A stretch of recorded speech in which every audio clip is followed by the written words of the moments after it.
présenterai dans pas longtemps. Ensuite, cette étape de rédaction mise à jour s'ajoute une étape de relecture. En effet, les ronéistes travaillent par deux, donc un étudiant qui est rédacteur plutôt, un étudiant qui est plus relecteur, et les rôles s'inversent. Ensuite, à l'issue de cette relecture, la Ronéo est envoyée au professeur à laquelle on soumet une validation. Donc le professeur est libre de reprendre le document, de le corriger, de le valider, de nous le renvoyer pour que nous, on donne cette version validée aux étudiants. Une version qui soit dénuée peut-être de fautes, d'inattention ou d'erreurs de compréhension. Ensuite, éventuellement, cette validation peut donner lieu à la création de supports d'apprentissage de référence, pourquoi pas, pour le premier cycle, qui pourrait aussi retentir sur l'enseignement et votre manière d'enseigner. Donc, à l'issue de cette validation, on a également une mise en ligne et une impression.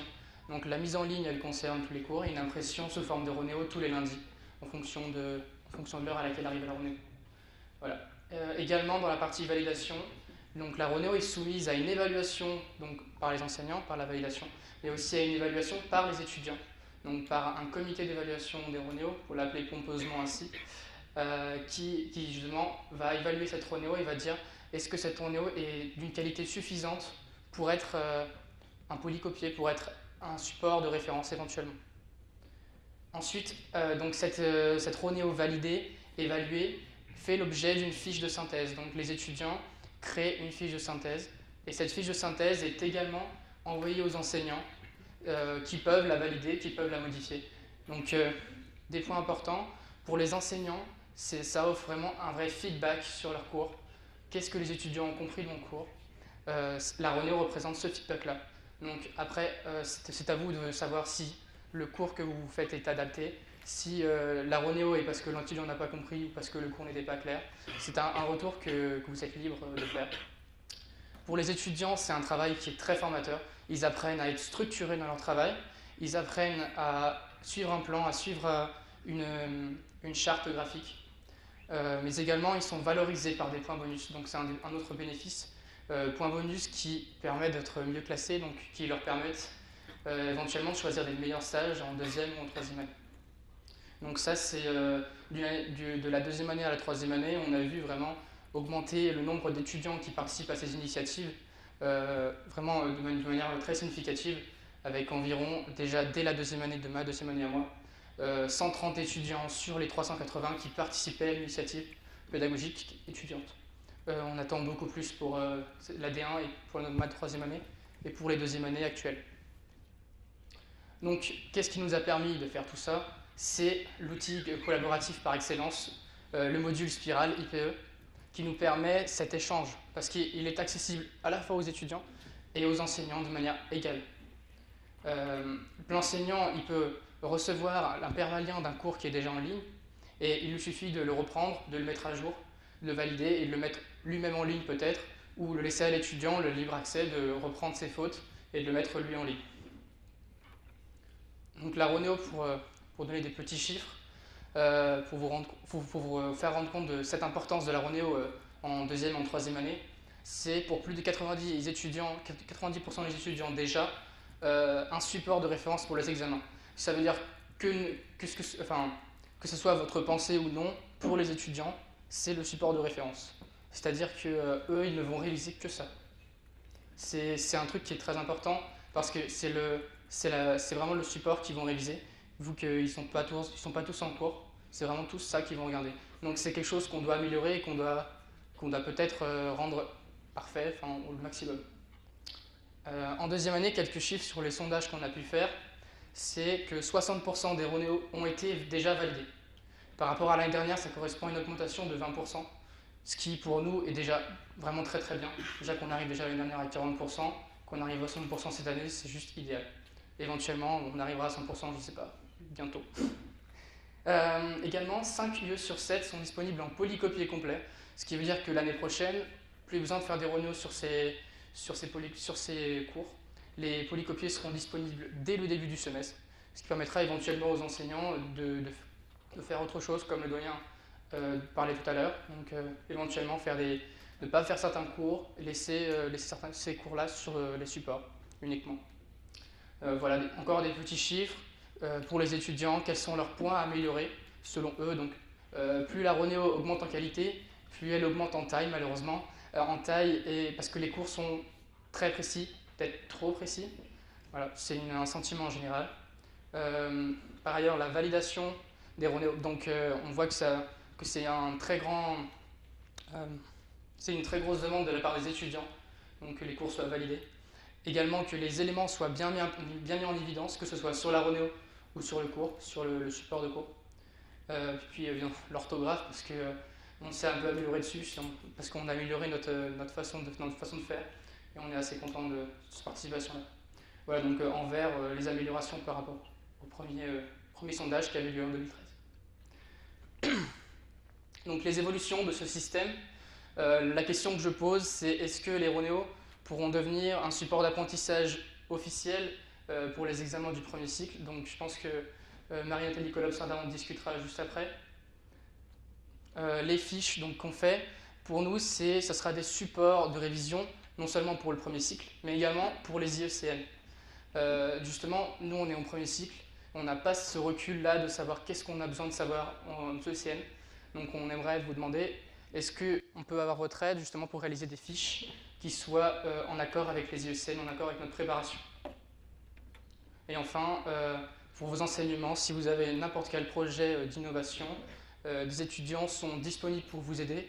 On a vraiment des promotions qui sont très très motivées et de plus en plus par la mise en place de ce projet IPE. Donc je vous laisse nous contacter par ipe@apple.net. Là, je laisse la parole à Marie-Nathalie Collob-Sardin pour la suite. Merci. Donc moi, je vais vous parler du point de vue des enseignants. Nous avons lancé juste il y a 15 jours un questionnaire sur Spiral, et c'est les résultats de ce questionnaire sur Spiral aux enseignants dont je vais vous donner les réponses. Cette enquête, donc, c'est sur l'ensemble des enseignants sollicités par email, et on a eu 55 répondants entre le 8 et le 15 janvier. Il y avait 5 questions, et c'est vrai que vous avez bien participé. Nous vous en remercions.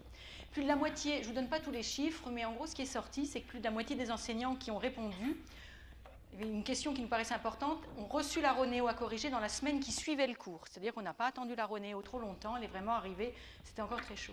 Et surtout aussi, ils ont pu corriger ce document dans la semaine suivant sa réception. Alors, ce qui empêchait souvent les enseignants de corriger ce document, c'est que c'est assez chronophage. Ça prend du temps, je sais, moi j'en ai corrigé, et c'est vrai que c'est assez long.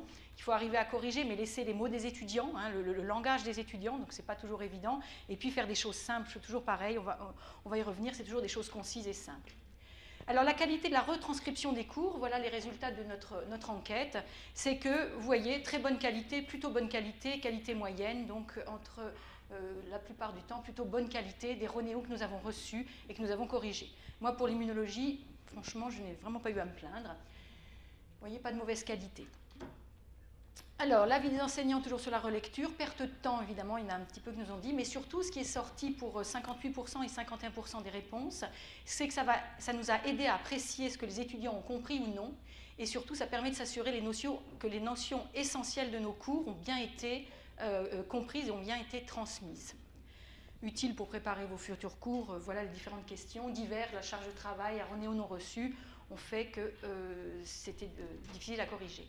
Alors rapidement, les conclusions qu'on a pu en tirer, les remarques qui ont été faites dans ce questionnaire nous ont amené à dire que la correction de la Ronéo nous permet non seulement de comprendre ce qu'ils ont compris, mais surtout de constater ce qui n'a pas été clair et ce qui n'a pas été bien compris par les étudiants. Et ça, je trouve que c'est vraiment très important. Si ce n'est pas clair, c'est que vraiment nos cours n'ont pas été à la hauteur et qu'il faut changer certains points. Que cette correction est effectivement chronophage, mais à notre avis et à l'avis des enseignants, c'est que c'est un investissement. C'est-à-dire que si on arrive à faire une bonne Ronéo et à corriger et à valider une Ronéo de très bonne qualité, eh bien c'est du temps qu'on va gagner sur les années ultérieures. Et effectivement, parce que les étudiants le demandent et on pense que c'est essentiel, avoir un document de référence pour les examens qu'on va poser, donc il faut que nous on l'accepte comme document de référence, ça c'est très important, et c'est pour les étudiants effectivement, il faut que ce document de référence soit concis, qu'il y ait des notions de base qui soient très claires, et c'est vrai que c'est pas mal que ça soit avec leur langage à eux, ils parlent comme nous, mais vous êtes d'accord avec nous, des fois on est trop impliqués dans notre matière, et des fois on n'est pas assez simple. Donc je trouve que retranscrit par les étudiants, c'est important pour eux et pour nous. Ça correspond donc aux exigences des enseignants pour les examens. Et donc ce document de référence, c'est cette RONEO, mais ça peut être aussi un document national ou local, comme vous voulez. Je sais qu'en immuno, on a fait un document national, c'est les enseignants d'immuno, pour vraiment les étudiants de P2, pour la L2, donc qui est simple, là, mais je sais que toutes les spécialités n'en ont pas. Donc vraiment, il faut... L'avis de tous les enseignants qui nous ont répondu et nos avis, c'est qu'on a besoin de ce document de référence et la RONEO est vraiment un bon outil pour cette référence. Enfin, la fiche de synthèse, pour de nombreux enseignants, elle est plus intéressante que la RONEO, plus intéressante dans la réflexion, dans la synthèse. Et toujours, pareil, elle est intéressante aussi si elle peut se raccrocher. Elle est faite à partir de ce document de référence, j'insiste beaucoup là-dessus, et ce document de référence qui peut être cette RONEO. Voilà ce que l'on voulait dire sur la RONEO. Je vous remercie. Je voudrais juste rajouter un truc, c'est histoire d'illustrer un peu tout ça. Donc le diapo et tous les résultats des expériences, on mettra tout ça en ligne sur le module Spiral IPE, ainsi que tout le reste de la conférence. Comme ça, si vous ne savez toujours pas où est-ce que est le module, comment s'en servir, on vous mettra tout ça en ligne. Merci. Des questions? Merci beaucoup, Nathalie.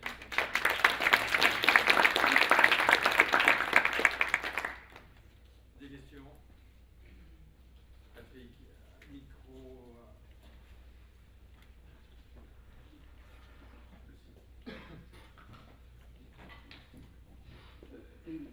Il me semble que ce qu'on dit en cours ne peut pas être la référence, parce que quand je fais un cours sur anévrisme en 1 heure, je ne peux absolument pas tout dire. Et je ne peux pas garantir que ce que je n'ai pas dit ne tombera pas à l'ECN. Donc je pense qu'il faut que pratiquement toutes les spécialités écrivent maintenant quand même des référentiels. Donc je pense que si on pose une question d'examen, il faut que ça porte sur ce qu'on a dit, mais aussi éventuellement sur ce qu'on n'a pas dit, pour vérifier que l'étudiant est allé un peu plus loin que le cours, enfin me semble-t-il. Alors, je vais répondre, excuse-moi, parce que je m'oppose à ça. Je vais démystifier ce qui vient d'être dit. En fait, quand on regarde l'histoire de l'OCN, le dossier actuel créé en 2004, quand on fait 2004, on fait toutes les questions de 2004 à 2014, et quand finalement, quand on est une taupe dans Paris 5, parce que le doyen de Paris 5 a la même spécialité que le doyen, et qu'on arrive à regarder, on va voir toutes les fiches de Paris 5, où il y a des fiches de tous les items avec les points importants en rouge. On a un excellent classement à l'ECN national en ne prenant que les points rouges des fiches de Paris 5. Ça veut dire qu'en gros, les questions d'ECN nationaux sont sur des items essentiels. Et là, on a une dérive de notre côté, nous enseignants, en posant des questions de détail. C'est pour ça qu'on a passé notre après-midi à vous dire il faut recentrer son enseignement sur l'essentiel. Et surtout que finalement, avec le nouvel SN informatisé, il va y avoir énormément de questions, beaucoup de dossiers progressifs, beaucoup de questions isolées.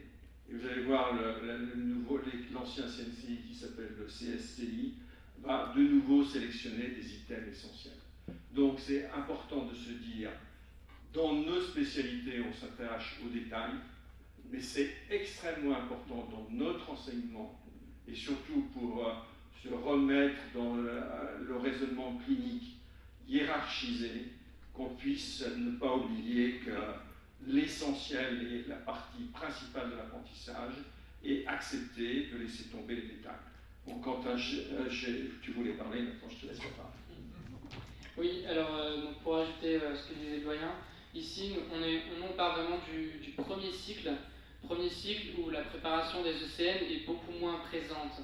Donc que même si aujourd'hui on nous dit tout ce que vous faites en 2e et 3e année sont au programme des IECN, on nous demande vraiment, comme disait le doyen, de rendre des choses essentielles. Et je pense que n'importe quel enseignant est capable de savoir ce qui est essentiel dans sa matière. Et je pense qu'on peut justement, avec ce travail-là, avec les étudiants, arriver à faire des polycopiés qui soient de référence pour le premier cycle, et non pas déjà de référence pour les IECN. Donc, c'est ce que je voulais.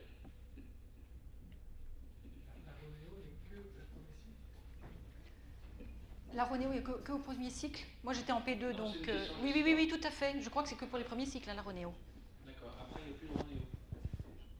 Je trouve que la suggestion des fiches là, est très bonne pour la préparation des ECI.